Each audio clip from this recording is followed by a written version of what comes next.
You didn't choose to say that. Not really. You thought you did, but it was already done before your brain even got the memo. Here's what actually happens. Someone says something in a meeting. A colleague takes credit for your work, casually, in front of your boss. Or you get a text that reads like a passive-aggressive note disguised as a question, and before you've finished reading it, before you've even decided how you feel, you're already typing back. Tone loaded. Words sharp. Send. The reaction was instant, automatic, and now it's a problem. We like to believe we react, that there's a you sitting behind your eyes, watching things happen, deciding what to do next. Reasonable, measured, in control. There isn't. A neuroscientist named Joseph LeDoux ran the numbers on this. Your amygdala, the brain's threat detection system, fires in 80 to 100 milliseconds. Your conscious mind doesn't show up until 200 to 300 milliseconds later, which means by the time you're deciding how to react, your body is already reacting. You're not the driver. You're a passenger who got handed the wheel a beat too late and told to act natural. What LeDoux found isn't just interesting, it's a problem with a name. There's a gap, 100 millisecond window between stimulus and conscious awareness, the crack where free will lives if you can learn to find it, the 0.2 second gap. It sounds impossibly small. It is impossibly small, and yet everything depends on it. Now here's the part nobody tells you. The people who figured out how to use that gap first weren't psychologists. They didn't have labs or fMRI machines or grant funding. They were soldiers, exiles, and slaves. Marcus Aurelius wrote about this exact mechanism, the space between impression and response. Almost 2,000 years before LeDoux had a lab. He just called it something different, and I've sent exactly one text I wish I could unsend. It wasn't the content, it was the speed.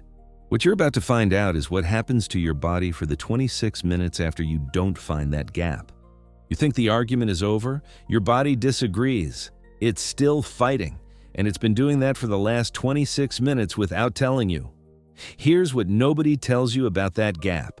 When your amygdala fires and you react, really react, the kind where your voice goes tight or your chest does that thing, your body floods with cortisol. That's not a metaphor. That's a measurable chemical event happening in your bloodstream right now if you've had a bad morning. And cortisol doesn't just disappear when the moment passes. Stanford researcher Robert Sapolsky mapped the timeline. Half-life of a single stress trigger keeps cortisol active in your system for at least 26 minutes after the reaction ends. 26 minutes. The meeting ends. You nod, collect your things, walk back to your desk. You tell yourself you're fine. You are not fine. You're making decisions, real ones, about real things, on a cortisol-soaked brain you don't even know you have. Your risk assessment is off. Your patience is shortened. Your read on other people is worse than usual. And you have no idea, because from the inside, it just feels like Tuesday. There's a reason zebras don't get ulcers. Sapolsky wrote a whole book about this. A zebra gets chased by a lion, escapes, and physically shakes, full-body tremor, to discharge the stress hormones. Then it goes back to grazing. Cortisol cleared, system reset. You don't do that. You walk back to your desk and replay the email. You reconstruct the conversation in the shower. You imagine what you should have said, which your nervous system processes as if you're saying it right now, which releases another dose of cortisol, which restarts the clock. Every replay is a new trigger. You're not processing the stress, you're renewing it. Chronic reactors, people who treat venting and replaying as coping, are chemically impaired for significant stretches of their day. Not occasionally, routinely. The reactions stack, the cortisol compounds, and the work, the decisions, the relationships built in those windows, built on a compromised foundation you couldn't see. So if you figured this out, good. You probably went looking for the solution, and you probably found the same one everyone finds, which is a problem, because it's wrong. Every therapist, every wellness account, every friend who's watched too many TED Talks will tell you the same thing. Let it out, express it, feel it fully. Here's what the actual data says about that. It makes it worse. Brad Bushman ran a series of studies at Ohio State on catharsis, the idea, originally Freudian, that expressing anger releases it. The theory is everywhere. It's in every pop psychology article about healthy emotional processing. It's the reason people buy punching bags. It feels true. It feels like relief. Bushman's numbers say otherwise. Participants who vented their anger, hit a punching bag, wrote out their frustration, replayed the grievance out loud, reported higher levels of anger and aggression afterward, not lower, higher, by up to 43% compared to people who did nothing. Nothing. The people who just sat with it and distracted themselves came out calmer than the people who processed it. Here's why. Every time you express an emotion, you're not releasing it, you're rehearsing it. The neural pathway doesn't clear, it deepens. You're training your brain to run that route faster next time, with less friction, with more intensity. The angry person who vents all the time to stay healthy isn't venting all the time because they're healthy. They're venting all the time because they've spent years making anger their most practiced response. You've seen this person. Maybe you've been this person. They let it all out constantly, every frustration, every slight, and somehow they're always on the edge of another one. The quiet person in the same situation is back at baseline in 20 minutes. The venter is still reconstructing the original offense 2 days later, adding new details, getting freshly indignant. This is not suppression. That's the move people always assume. Stuff it down, pretend it's fine, let it calcify somewhere in your chest. That's not what the research supports, and it's not what works. Non-reaction is a skill, an active one. You're not going passive. You're interrupting the rehearsal before it starts, choosing not to run the route. Cognitive reframe, distraction, the simple act of not engaging the loop, all measurably more effective than expression in Bushman's data. I used to journal angry, pages of it, felt productive. Looking back, I was just filing the resentment more neatly, giving it structure, making it easier to find next time. Now, here's where it gets interesting. The person who understood all of this, the biology, the rehearsal loop, the futility of venting, didn't have Bushman's data. He was running an empire, and he wrote it down every morning before he got out of bed. Most people think Marcus Aurelius was just naturally calm. He wasn't. He engineered his non-reactions the night before, and again every morning with a specific exercise most people have never heard of. Let's be clear about what Marcus actually was. Not a monk, not a philosopher living quietly in the hills with no obligations.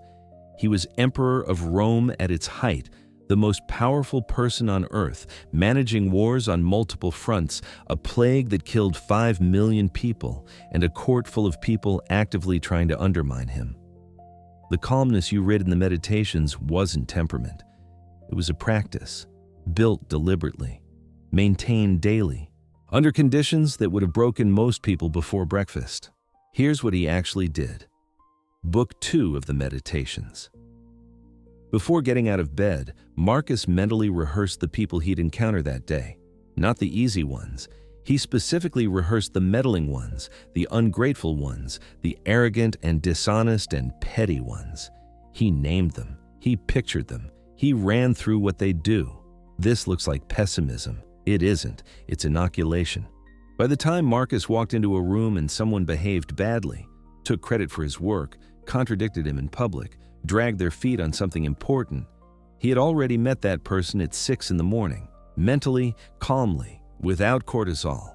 The reaction had no new information to feed on. There was no surprise, no amygdala spike, just confirmation of something he'd already processed before the day started. The French philosopher Pierre Hadot had a name for this: Praemeditatio malorum, premeditation of adversity. A structured Stoic exercise, not journaling, not venting, a deliberate cognitive rehearsal designed to collapse the gap between what you expect and what you encounter. And here's the mechanism Marcus was actually training. The Stoics had a framework for this: phantasia, the raw impression that hits you when something happens, and syncathesis, your assent to that impression, the moment you agree to what it means, agree to how it feels, agree to what it demands from you in response. Every morning, drill was training the space between those two things. The fantasia arrives, you can't stop that, but the syncatathesis is yours. That's the 0.2-second gap. That's what Marcus was building, morning by morning, before the empire got a say. By noon, difficult people weren't problems, they were just confirming his notes. 2,000 years later, the most high-pressure performers on the planet arrived at the same technique, from a completely different direction. The United States Navy spent years and significant money developing a technique for not reacting under fire. What they built looks almost identical to what a freed Greek slave wrote down in 95 AD, box breathing. 4 counts in, hold 4, out 4, hold 4. You've probably seen it somewhere. A wellness app, a stress management article, maybe a coach who used it before a big game. It sounds simple enough to dismiss. The SEALs didn't dismiss it. They made it standard training, not because it feels good, because it works on a measurable physiological level. A 2018 study by Zakharov and colleagues put breathing patterns through fMRI imaging. That specific rhythm, the box, reduced amygdala reactivity by approximately 40%. Not self-reported calm, not a survey about how you felt afterward. Measurable reduction in the brain region that fires before you know you're reacting. The same region LeDoux was tracking, the same gap. Cortisol drops within 90 seconds of starting the pattern. 90 seconds. The 26-minute clock doesn't start if you interrupt the spike before it peaks. Now read this. Epictetus, Enchiridion, chapter 20. Written in 95 AD by a man who was born a slave, spent years owned by someone else, and had every reason to be a chronic reactor. He wrote, "It is not he who gives abuse or blows who affronts, but the view we take of these things. The view we take. The syncatathesis, the assent. Epictetus didn't have box breathing, he had philosophy. But he was training the same pause, the moment between the fantasia arriving and the response firing. He built his tool from language and repetition. The SEALs built theirs from physiology and breath. Both tools create the same window, same mechanism, zero communication across 2,000 years. This is the part worth sitting with. When the world's most pressure-tested military unit independently reconstructs the core insight of a formerly enslaved Greek philosopher without knowing that's what they're doing, you're not looking at self-help anymore. You're looking at something structural, something built into the way human stress actually works that keeps getting rediscovered by anyone who takes the problem seriously enough. There's something quietly unsettling about 2,000 years of evidence pointing at the same 2 seconds, which brings us to the actual question. Fine, non-reaction is the skill. But what does that look like on a Tuesday, in your car after a bad phone call? Here's a protocol. It takes 2 seconds, and it physically rewires your brain in 3 weeks. Here's what Marcus Aurelius's morning drill, Navy SEAL box breathing, and 2 neuroscience labs have in common. They all create the same 2-second window. And there's a simpler version you can use right now. No meditation app, no Roman emperor's schedule, no classified military training. It's called the 10-10-10 method. And it's not a journaling exercise, it's a 2-second interrupt. When you feel the reaction coming, the chest tightening, the fingers moving toward the keyboard, the voice getting that edge, you ask yourself 3 questions. How will I feel about this reaction in 10 minutes, 10 months, 10 years? That's it. That's the whole thing. It sounds almost insultingly simple, which is exactly why most people won't try it. Here's what's actually happening when you do it. A UCLA team led by Matthew Lieberman ran the imaging studies in 2007.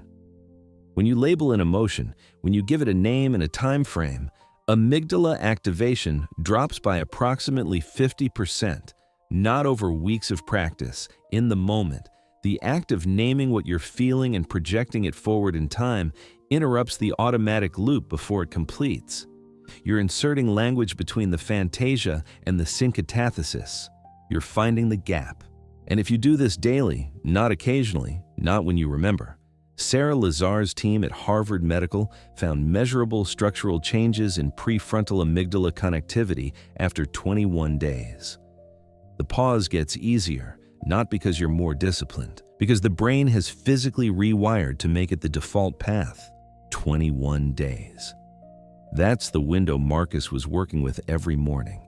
He didn't know the neuroscience. He knew the outcome. Do the drill long enough and the difficult people stop costing you anything.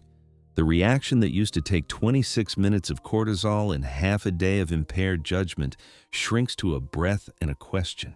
The 10-year frame, by the way, is just the Stoic subspecie eternitatis view, seeing things under the aspect of eternity. Marcus built that into his morning instead of waiting for the moment of reaction. Same cognitive move, 2,000 years earlier, before breakfast, and now close the loop. Those soldiers, exiles, and slaves who figured out the gap first, the ones we mentioned at the start, didn't call it attentional control. They didn't call it effect labeling or amygdala regulation or box breathing protocol. They called it philosophy. And the gap they were training was always the same one, the 0.2 seconds between what happened and what you did next.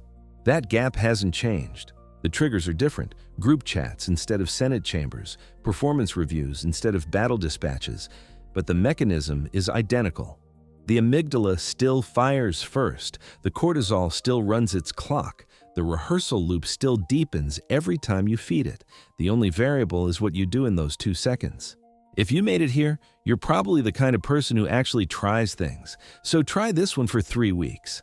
Not because it's Stoic, not because the SEALs do it, but because 3 separate institutions running independent research confirmed it works. The video on how Marcus built his morning practice is up next. It's shorter than his commute and possibly more useful.